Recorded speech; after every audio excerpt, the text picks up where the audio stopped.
What does it mean to lead toward justice? As we build a good society, how do we ensure all people are able to choose their own destinies?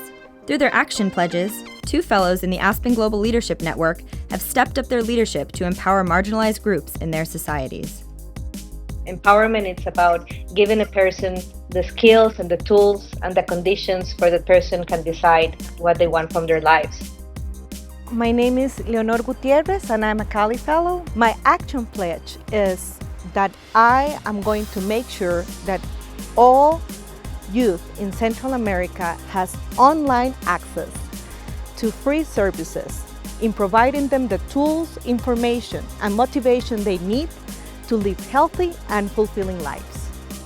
Leonor founded TeenSmart, a nonprofit organization that helps Central America's most vulnerable youth get access to the information they need to make important decisions.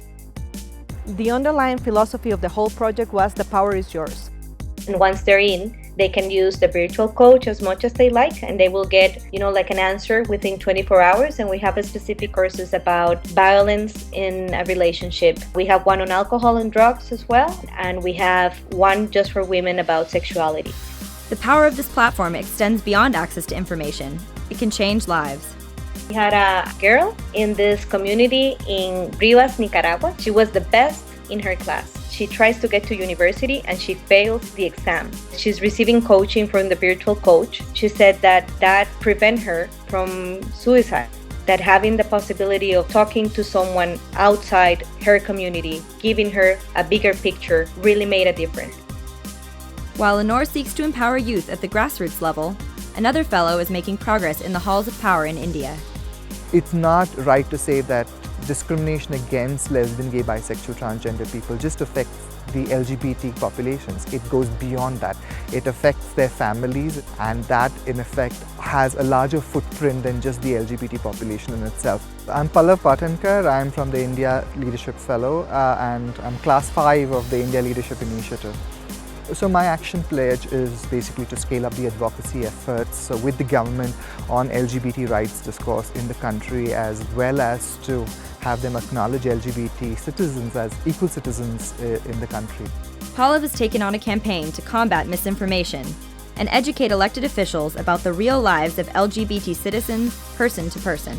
The human touch with politicians is extremely important because as people who get elected to power or have been there for the longest time, they really do not know many gay people or lesbians or transgender people out there. And now we have an advocacy action plan which clearly identifies who are the players we need to really go and speak to. Pallav hopes to grow a broader social movement of LGBT rights in India and reduce stigma and discrimination. We are yet not talking in India about cohabitation or spouse or marriage. We are yet not talking about non-discrimination at the workplace. They are not privileges, they are basic rights just as every citizen. Early advocacy work has already yielded results. Finance Minister Arun Jaitley, in his personal capacity, he said that I think they should go, and I don't think Section 377 should be read down, and I don't think homosexuals should be or LGBT people should be harassed. And these are big people within the political scenario. So I feel that that's a positive sign that the tides are already changing. What is unnatural is homophobia or hate. What is natural then technically is love, acceptance and inclusion. From empowering youth to make informed choices to creating more inclusive societies, fellows in the Aspen Global Leadership Network are using their leadership to ensure all people can live full and meaningful lives.